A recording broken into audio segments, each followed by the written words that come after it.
Shalom, selamat pagi. Kita masih membaca kitab Efesus. Ya, ini kitab yang luar biasa. Pernah saya katakan mungkin beberapa kali bahwa surat Efesus atau surat Paulus kepada jemaat di Efesus ini juga dikenal sebagai circular letter, ya, surat yang tidak hanya dibaca oleh jemaat di Efesus pada saat itu, tapi kemudian diedarkan ya, kepada jemaat-jemaat lainnya. Nah, ada seorang hamba Tuhan namanya Watchmeni dari dataran Cina.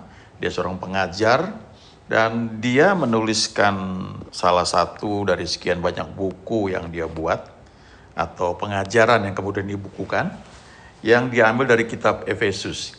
Saya pernah singgung ini ya. Kitab Efesus ini dibagi 3 bagian. Yang pertama itu adalah bicara tentang status kita. Ya.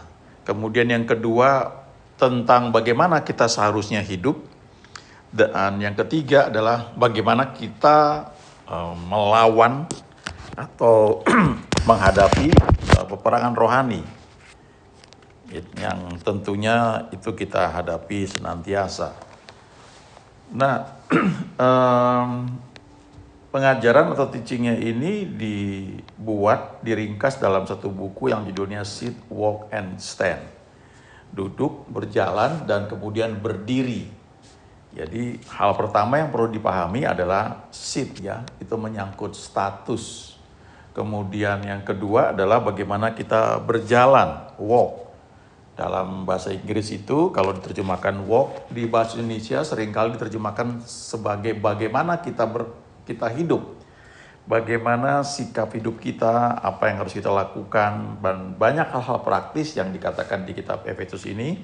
Di antaranya nasihat kepada orang tua, bagaimana bersikap, bagaimana mendidik anak-anak, kemudian bagaimana juga sikap atau hal-hal yang perlu diperhatikan oleh seorang anak terhadap orang tuanya, kemudian juga bagaimana suami terhadap istri, bagaimana istri terhadap suami, bagaimana kalau kita punya bawahan, kita punya atasan, itu juga dijelaskan di kitab Kolose. Nah, ini semua bagian dari walk, bagian dari cara kita menghidupi atau berjalan sesuai dengan prinsip-prinsip yang Tuhan ajarkan buat kita. Ini perlu sebelum kita masuk ke dalam topik how to stand, bagaimana berdiri teguh menghadapi peperangan rohani atau serangan dari iblis. Ya, 2 hal ini perlu ya, sit and walk baru kita bisa stand.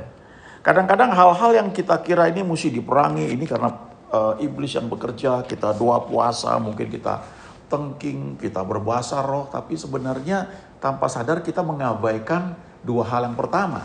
Yang pertama, apakah kita cukup sadar status posisi kita ya? Bagaimana kita sit ya? Apakah betul kita menyadari bahwa status posisi kita ini adalah sudah didudukan bersama-sama dengan Kristus di alam surgawi. Lalu yang kedua, hal-hal praktisnya, how to walk. Bagaimana kehidupan kita? Apakah kita lalai dalam melakukan bagian kita sebagai orang tua, sebagai anak, sebagai suami, atau sebagai istri? Ya, karena yang kadang-kadang kita kira peperangan rohani, memang betul sebagai peperangan rohani, tapi ternyata itu penyebab utamanya adalah cara hidup kita yang salah. Ya, nanti mungkin secara detail kita bicarakan. Tapi sebagai contoh misalnya begini, kalau kita mungkin mempunyai, katakanlah misalnya anak ya, mungkin tidak atau belum seperti yang kita harapkan, bisa jadi karena sikap hidup kita. Ya, kita perlu belajar tentunya menjadi orang tua yang baik. Harus seperti apa ya. Di sisi lain memang kalau kita pelajari kehidupan hamba-hamba Tuhan yang Tuhan pakai ya, baik yang sudah bersama Tuhan di surga atau yang masih hidup sekarang, maka sebagian dari mereka memang menghadapi pergumulan karena anggota keluarganya, anak-anaknya belum seperti yang mereka harapkan. Tetapi setelah berlangsung sekian lama dan mereka tetap setia melayani Tuhan, pada akhirnya anak-anak mereka ditangkap Tuhan dan tidak hanya menjadi orang yang seperti yang seharusnya, tapi bahkan menjadi hamba Tuhan ya, karena Tuhan itu setia. Kalau kita melakukan bagian kita, ada janjinya yang Dia berikan. Misalnya di Kisah 16 ayat 31 ketika Paulus berkata kepada kepala penjara di Filipi, "Percayalah kepada Tuhan Yesus Kristus, maka engkau akan selamat, engkau dan seisi rumahmu." Ya, itu janjinya ya. Nah, yang perlu kita pegang. Kemudian di Ibrani 1 ayat 14 ini bicara tentang malaikat-malaikat yang melayani. Dikatakan di Ibrani 1 ayat 14 itu, bukankah mereka, yaitu malaikat-malaikat, bukankah mereka semua adalah roh-roh yang melayani, yang diutus untuk melayani mereka yang harus memperoleh keselamatan? Ya, jadi roh-roh yang melayani ini adalah malaikat-malaikat ya, yang dikirim untuk melayani kita atau anggota keluarga kita, sehingga pertama-tama mereka dibawa pada kondisi untuk mengenal Tuhan Yesus. Mereka mungkin mendengar kabar baik diberitakan entah lewat siaran YouTube misalnya, di televisi atau medsos, atau lewat teman, atau lewat satu KKR kebaktian, atau lewat lagu, atau lewat traktat. Banyak cara ya Tuhan bisa pakai, Dia gunakan malaikat-malaikatnya itu untuk membawa kita atau anggota keluarga kita yang belum kenal Tuhan pada posisi mendengar kabar baik. Tetapi keputusan untuk percaya dan menerima Yesus sebagai Tuhan dan Juru Selamat itu ada pada kita masing-masing. Kalau misalnya ada yang menolak, maka malaikat-malaikat itu akan bekerja lagi, mengarahkan kepada pertemuan berikutnya ya, seperti plan B, plan C dan seterusnya. Karena Tuhan tidak melanggar kehendak bebas kita. Ya, banyak cerita orang-orang yang keras, pada akhirnya mereka kenal Tuhan Yesus pada detik-detik terakhir sebelum mereka meninggal. Beberapa kali ketika saya diminta mendoakan orang yang sedang sekarat, ya, saya suka sampaikan kabar baik ya, bahwa janji kesembuhan tetap berlaku, tetapi biasanya anggota keluarga itu sudah apatis ya. Tapi kabar baik tentang Tuhan Yesus tetap saya beritakan. Walaupun orang yang sedang sekarat itu dalam keadaan koma, saya beritakan kabar baik karena saya percaya dia mendengar itu, dan itu mungkin saja kesempatan dia yang terakhir sebelum dia akhirnya meninggal. Detik-detik terakhir itu firman Tuhan disampaikan, dia mendengar kabar baik, lalu diajak untuk berdoa terima Tuhan Yesus, walaupun dia mungkin tidak bisa berbicara, tapi rohnya mendengar. Ya, banyak cerita orang-orang yang didoakan seperti itu, walaupun kelihatannya dia koma, tapi setelah didoakan air matanya akan keluar ya. Itu salah satu tanda bahwa ada respon dan dia merasakan kasih Tuhan ya, jamahan Tuhan. Nah, coba kita lihat sekarang satu persatu ya dari kitab Efesus ini. Misalnya kita lihat dari pasal pertama, ini menarik sekali ya. Ketika kita baca Alkitab ya, setidaknya ada tiga cara kita belajar firman Tuhan yang paralel. Artinya tiga-tiganya perlu kita lakukan. Yang pertama adalah dengan membaca. Saya pribadi dengan banyak teman di gereja membaca setiap hari 5 pasal. Baca sesuai tanggal untuk kitab Amsal. Misalnya kalau sekarang tanggal 5, maka saya akan baca Amsal 5. Besok tanggal 6 saya baca Amsal 6. Amsal itu 31 pasal, jadi 1 bulan itu habis. Kalau ada bulan-bulan tertentu cuma sampai 30 hari, misalnya bulan April kan 30 ya, 30 hari. Maka ketika tanggal 30 saya baca Amsal 30 dan Amsal 31.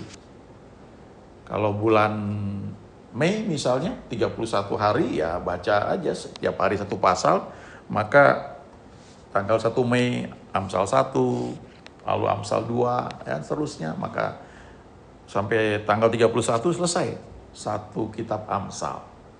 Kalau Februari misalnya 28 hari, Lalu begitu tanggal 28 saya baca Amsal 28, Amsal 29, Amsal 30, Amsal 31. Jadi dalam setahun kitab Amsal itu dibaca 12 kali.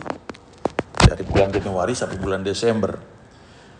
Kemudian baca Perjanjian Lama 3 pasal ya, berurutan. Dan kemudian baca Perjanjian Baru 1 pasal berurutan. Nah, jadi dalam setahun itu boleh dibilang kurang lebih setahun itu habis satu Alkitab ini dibaca, bahkan kitab Amsal dibaca 12 kali. Nah, itu membaca ya, kadang-kadang bisa dilakukan dengan berbagai cara. Sekarang ini kan Alkitab, ada Alkitab suara. Ada yang saya pernah punya Alkitab dalam bentuk kaset, walaupun bahasa Inggris. Ya, kadang-kadang kalau saya mau tidur, ya sekian tahun yang lalu, masih ada pakai tape, belum pakai CD. Saya setel itu kasetnya, ya, atau saya pakai Walkman. Kalau saya jalan ke kantor, saya bisa setel satu kaset. Kemudian sempat punya juga dalam bentuk CD. Dan belakangan sekarang di gadget kan banyak sekali, ya. Bisa di YouTube juga, ya ada banyak. Kita bisa pilih, diputar, dibacakan berbagai bahasa, bahasa Inggris, bahasa Indonesia. Atau di Alkitab, saya pakai YouVersion misalnya. YouVersion itu ada Alkitab yang dibacakan. Nah, jadi saya bisa putar itu sambil saya drive, setir mobil, atau saya olahraga, saya dengar. Memang saya nggak dapat banyak karena itu bukan waktunya untuk belajar, itu waktunya untuk mendengar atau membaca firman Tuhan sebagai deposit untuk satu ketika waktu saya sedang belajar firman Tuhan, saya bisa ingat ayat-ayat yang pernah saya baca atau saya dengar.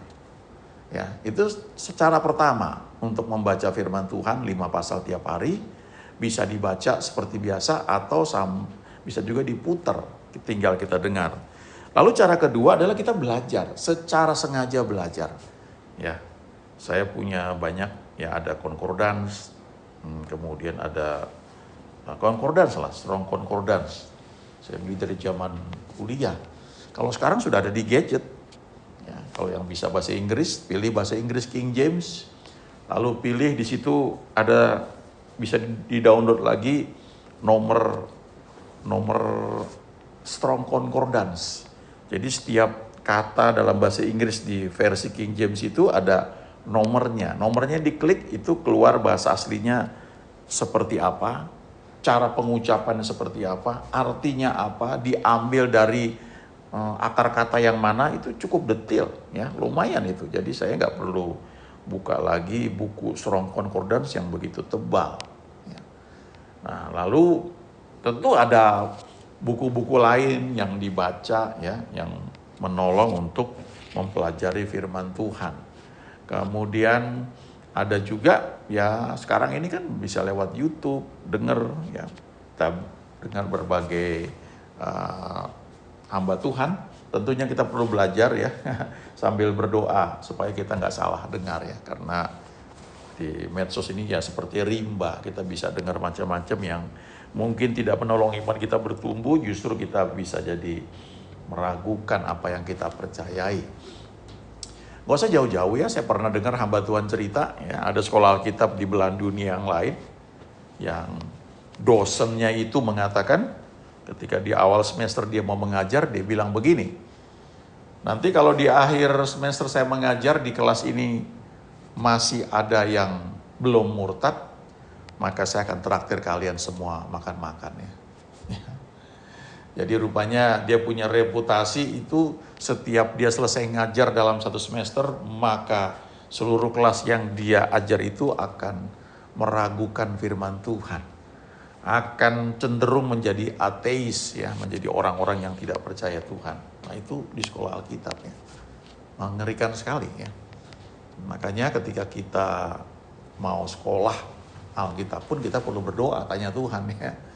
Bisa sekolah Alkitab itu membuat kita menjadi orang yang pinter, punya gelar, tapi kemungkinan besar iman kita jadi bandut ya. Kita cuma mempelajari Alkitab sebagai satu pengetahuan, kita ahli sejarah, mungkin kita ahli membahas berbagai macam teologi ya, tapi apa yang Tuhan janjikan, kuasanya itu tidak terjadi dalam hidup kita. Di sisi lain ada sekolah-sekolah Alkitab atau tempat training yang mungkin saja tidak memberikan gelar, tapi kita bisa belajar dari orang-orang yang memang hidupnya itu dalam persekutuan dengan Tuhan. Ya, jadi mereka itu bukan sekedar tahu Alkitab, firman Tuhan, tapi hidup mereka memang mereka bergaul dengan Tuhan.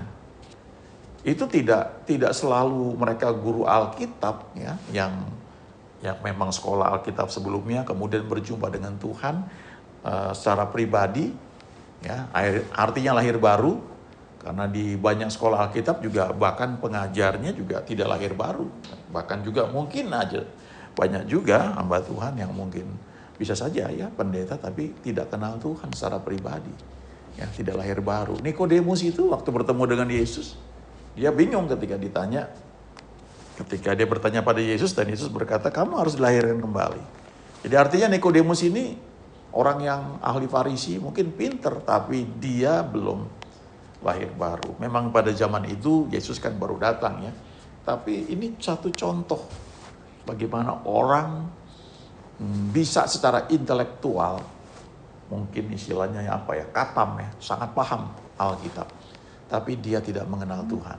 Contoh lain misalnya siapa? Saulus itu, belajar di bawah Gamaliel, orang hebat, orang Farisi, disunat pada hari ke-8 kalau nggak salah. Pokoknya dia ketat sekali. Ya.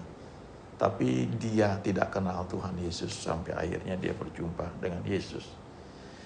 Nah, jadi kembali ke kitab Efesus ya, pasal 1 ini. Kita baca, coba ya saya bacakan. Dari Paulus, Rasul Kristus Yesus oleh kehendak Allah, kepada orang-orang kudus di Efesus, orang-orang percaya dalam Kristus Yesus. Nah, tadi saya singgung dua cara belajar Alkitab ya. Yang pertama baca cepat, baca rutin 5 pasal. Yang kedua belajar Alkitab secara khusus. Ya. Yang ketiga adalah merenungkan firman. Nah, merenungkan firman ini tidak berarti harus ada dalam posisi di kamar semedi ya. Bisa juga sambil berbaring ya, merenungkan beberapa ayat. Bisa juga sambil nyetir mobil di perjalanan menuju kantor. Bisa juga di perjalanan naik angkutan umum ya, kita teduh, mata kita mungkin bisa kita tutup, tenang ya. Kita merenungkan apa yang pernah kita baca, yang pernah kita dengar. Dari sini sebenarnya muncul itu iman ketika Tuhan itu berbicara. Ketika firman itu menjadi rema. Nah, ini satu seni. Dan biasanya kalau kita merenungkan firman Tuhan, atau suka disebut juga saat teduh, yang kita baca itu nggak banyak ayat-ayatnya ya. Mungkin cuma 1-2 lalu kita renungkan. Atau katakanlah kita baca banyak ayat, tetapi kemudian kita renungkan 1-2 ayat. Nah, sebagai contoh misalnya ini ya, dari Efesus 1 ayat 1. Ketika kita membaca, Paulus menulis kepada orang-orang kudus di Efesus. Siapa itu orang-orang kudus? Dia jelaskan di situ, orang-orang percaya dalam Kristus Yesus. Nah, sebagian orang mengartikan orang kudus itu adalah orang, bukan orang yang tinggal di kota kudus ya, tapi maksudnya orang yang hidupnya kelihatannya tidak bercela ya. Orang yang mungkin nyaris nggak pernah marah ya, orang yang selalu sabar, kata-katanya santun, kemudian kelihatannya berwibawa ya, kehidupannya baik, nggak pernah berbuat hal yang ngaco lah ya. Tapi kalau Paulus bilang di sini orang-orang kudus itu adalah orang-orang yang percaya dalam Kristus Yesus. Kalau di surat yang lain dia bilang yang dikuduskan ya. Dikuduskan itu ada arti lain, dipisahkan. Ya, saya memisahkan, misalnya dari sekian banyak piring makan yang saya pakai, ada satu yang saya khususkan untuk misalnya saya pakai untuk saya makan. Ya, itu dipisahkan ya. Nah, ini orang-orang kudus ini artinya orang-orang yang dipisahkan untuk melayani Tuhan. Tetapi kenapa disebut orang kudus? Karena mereka dikuduskan atau mereka dibenarkan akibat mereka percaya kepada Yesus. Itu di kitab Roma dikatakan demikian. Orang-orang yang dibenarkan karena percaya kepada Yesus. Itu orang kudus. Ya. Kita bisa lihat juga ketika Paulus menulis surat kepada jemaat di Korintus, dia berkata kepada orang-orang kudus yang ada di Korintus. Setelah itu dia menasihati dan menegur dengan keras sekali orang-orang yang ada di Korintus karena mereka bertengkar satu dengan yang lain, mereka kekanak-kanakan, kemudian ada yang hidupnya ngaco ya. Tapi dikatakan bahwa mereka itu orang-orang kudus ya. Nah, itu masalah status. Jangan lupa kepada orang-orang yang disebut kudus ini juga ada tanggung jawab untuk selanjutnya mengizinkan Tuhan membentuk hidupnya itu supaya semakin menyerupai Kristus. Tapi standar kita bahwa kita disebut orang-orang kudus itu adalah karena kita percaya kepada Yesus. Ya, ketika kita terima Yesus, kita menjadi anak-anak Allah itu bukan karena kita nggak pernah berbuat salah, tapi karena kita percaya kepada Dia, kita dibenarkan, kita diangkat menjadi anak-anak Allah. Ayat berikutnya ya, kasih karunia dan damai sejahtera dari Allah Bapa kita dan dari Tuhan Yesus Kristus menyertai kamu. Nah, lihat ayat 3. Terpujilah Allah dan Bapa Tuhan kita Yesus Kristus yang dalam Kristus telah mengaruniakan kepada kita segala berkat rohani di dalam surga. Sekian tahun yang lalu waktu ayat ini dibagikan, ini mengagetkan buat saya karena rasanya kalau dibilang sudah diberkati kok belum mengalami seperti yang dijanjikan. Ya dulu orientasinya kalau diberkati ya mestinya kaya, banyak uang, gak pernah kekurangan.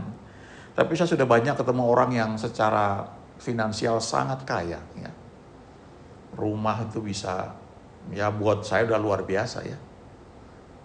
Kalau dijumlahin total itu sudah mungkin belasan.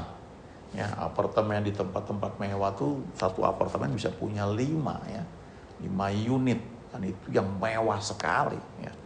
Kemudian punya rumah di daerah-daerah elit ya, luar biasa ya.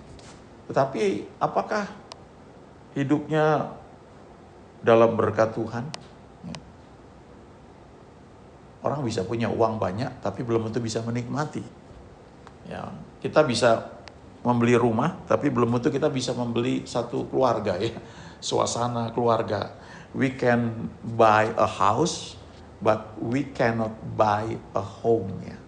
Kita bisa membeli sebuah rumah tapi tidak bisa membeli satu suasana rumah atau keluarga ya.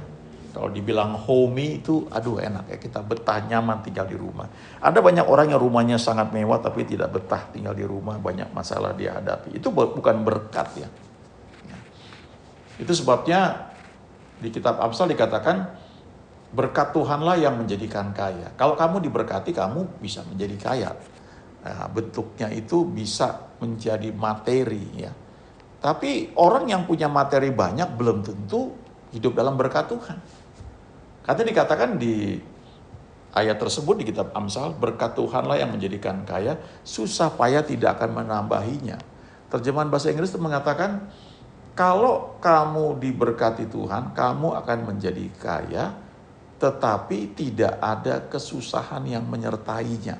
Tidak ada, bukan kesusahan yang artinya kesulitan yang kita hadapi sehari-hari ya, tapi artinya gini, kamu akan bisa menikmatinya. Sementara kalau kamu kaya dengan cara-cara yang gak benar, kamu gak akan bisa menikmatinya. Oh, banyak cerita seperti itu. Orang tua mungkin kaya, tidak pernah kekurangan, anak-anaknya setiap butuh uang apapun bisa dikasih ya. Bahkan sampai mau jalan-jalan liburan luar negeri, kemudian akhirnya menikah terpaksa dengan orang bule ya. Setelah berapa lama kemudian pisah, dan ketika orang tuanya sudah nggak ada, tidak ada skill yang dimiliki sehingga hidup jauh daripada yang diharapkan ya. Banyak sekali ya. Itu bukan berkat Tuhan tentunya. Nah, kita lihat ayat 4 ya. Sebab di dalam Dia Allah telah memilih kita sebelum dunia dijadikan supaya kita kudus dan tak bercacat di hadapannya. Nah, ayat ini ya, ini di beberapa bagian kelompok orang ya atau kelompok gereja itu jadi pertentangan karena kok Tuhan sudah pilih sebelum dunia dijadikan. Berarti kita ini robot dong ya. Sehingga ada satu aliran yang percaya bahwa memang kita ini sudah ditetapkan untuk menjadi anak-anak Tuhan. Sebagian itu enggak. Jadi dia yang pilih. Ya, jadi disebut ini predestinasi. Sudah dipilih nasibnya akan kemana. Apakah betul begitu? Ya. Saya pernah diberkati sekali ketika mendengarkan seorang hamba Tuhan bagikan ayat ini. Dan dia bilang bahwa Tuhan itu hidup di luar waktu. Ya, jadi dikatakan dia yang awal dan yang akhir, Alfa dan Omega. Itu bukan berarti dia hidup dalam garis waktu, tapi dia di luar waktu. Dia yang awal, dia yang akhir. Dia bisa bergerak dalam dimensi waktu di mana saja. Ya. Nah, sementara kita ini masuk dalam dimensi waktu. Kita berjalan mengikuti satu perjalanan waktu. Nah, karena Tuhan itu maha tahu, dia maha hadir, dia bisa lihat jauh ke depan. Jadi dia tahu siapa yang akan nantinya dengan kehendak bebasnya memilih untuk percaya dia. Dia tahu juga siapa yang akan menolak dia. Nah, orang-orang yang dia tahu dari awal memang akan memilih dia dengan kehendak bebasnya. Nah, orang-orang itulah yang dikatakan dipilih. Tapi ketika orang itu mendengar kabar baik, kemudian memilih ikut dia, itu adalah kehendak bebas. Ya, di perjanjian lama itu ada contoh ya, ketika Raja Saul dipilih oleh Tuhan untuk menjadi raja, tapi kemudian dia tidak taat, ya, dia tidak sabar menunggu Nabi Samuel, dia melakukan tugas seorang nabi yang harusnya dia nggak boleh lakukan, yaitu mempersembahkan korban. Lalu kemudian ketika peperangan, mestinya dia tumpas semua orang Amalek, tapi dia memilih-milih ya, bahkan raja Amalek itu ditangkap sama dia. Dan akhirnya Nabi Samuel berkata, kamu sudah ditolak oleh Tuhan. Dan Tuhan sudah memilih satu orang yang berkenan kepada dia. Nah, waktu itu diucapkan, Daud itu belum lahir. Kita bisa lihat itu ya di Alkitab. Bahwa Saul kan memerintah selama 40 tahun. Ya, Daud juga 40 tahun. Tapi kesannya Saul itu ikut Tuhan hanya 2 tahun pertama. Kurang lebih seperti itu. Setelah itu sisanya dia menyimpang dari Tuhan. Nah, di saat dia menyimpang itu, Tuhan berkata lewat Nabi Samuel bahwa Tuhan sudah memilih seorang yang berkenan di hatinya, seorang yang akan melakukan seluruh kehendak Tuhan. Tapi orang itu belum lahir. Baru lahir sekian tahun kemudian, ya, namanya Daud. Nah, itu yang artinya gini, Tuhan sudah melihat dari kejauhan bahwa ada orang yang namanya Daud nanti akan menjadi alatnya. Apakah orang itu sempurna? Enggak juga. Saya percaya bukan rencana Tuhan Daud jatuh dengan Batseba. Tapi ada kehendak bebas manusia. Jadi kalau kita membaca Efesus 1 ayat keempat ini, ketika dikatakan bahwa Allah telah memilih kita sebelum dunia dijadikan, itu artinya Tuhan sudah melihat lebih dahulu kehidupan kita yang sekarang ini. Ribuan tahun sebelum kita ini ada, ya. Dia sudah melihat itu, karena dikatakan sebelum dunia dijadikan. Ya. Kenapa bisa begitu? Karena Tuhan hidup di luar waktu. Ya. Jadi dia bisa melihat jauh ke depan. Nah, ini merupakan satu hal yang bisa sangat kita syukuri ya. Artinya kita bisa percaya bahwa Tuhan itu mengetahui hari-hari di depan kita. Dan kita ingat juga Alkitab berkata God is love, Allah adalah kasih. Dan dia merancangkan hal-hal yang baik bagi kita. Jadi kita bisa hidup tenang, percaya bahwa dia yang akan handle masa depan kita. Bagian kita adalah membangun hubungan dengan dia, berjalan bersama dia, mengizinkan hidup kita dibentuk oleh dia, sehingga apa yang dia rancangkan itu bisa terwujud dalam hidup kita. Kita menikmati persekutuan dengan dia, tidak hanya nanti di surga, tapi juga selama hidup di dunia ini. Dan kita juga menjadi alatnya untuk menceritakan kasih dan kuasanya bagi banyak orang. Amin.